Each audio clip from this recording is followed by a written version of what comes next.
Have you ever felt trapped in a relationship where your choices weren't truly yours? That moment of inner conflict is the opposite of autonomy. I'm Dr. Amanda Pasciucco, certified sex therapist and group practice owner. Today, we're going to explore self-autonomy, the capacity to own your own life, body, and relationships. The idea is to make independent decisions aligned with your values, free from undue external controls. The word autonomy comes from the Greek auto, meaning self, and nomos, meaning law or government. It literally means self-law, governing yourself from within. In psychology, particularly self-determination theory, autonomy represents intrinsic motivation.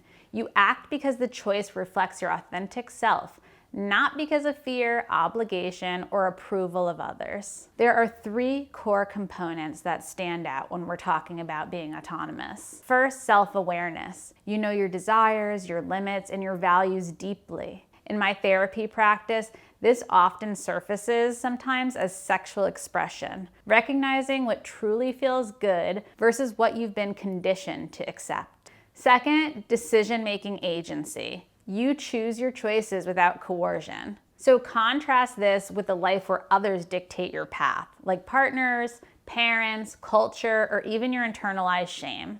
Third, responsibility. You own the consequences of your choices, which builds resilience rather than resentment for your life.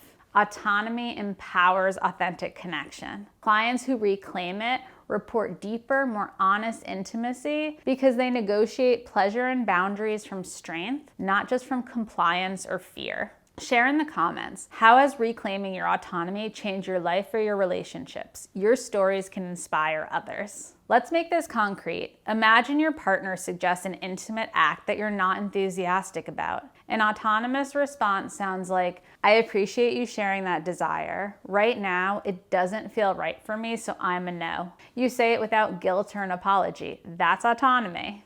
In broader life, it appears when you pursue a passion project despite family expectations, or you end a draining friendship because it no longer aligns with your well-being. Common misconceptions trip people up. Autonomy is not selfish.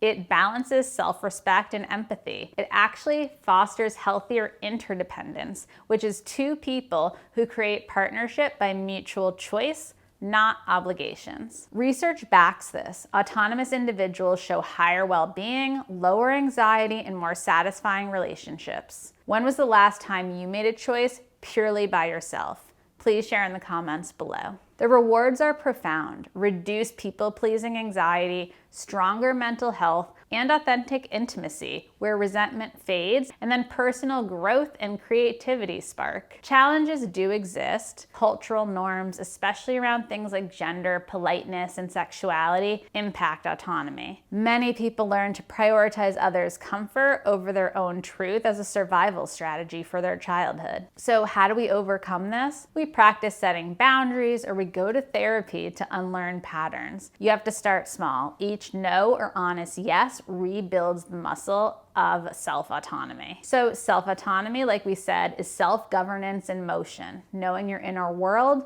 choosing deliberately based on your values. Embrace it in your body, in your relationships, and in your daily decisions. This week, identify one area and assert your autonomy. Write it down, practice saying it out loud, and then act. If this resonated with you, hit like, subscribe, hit the bell for all, and follow us for more empowering living and intimacy. Thanks for watching. See you next week.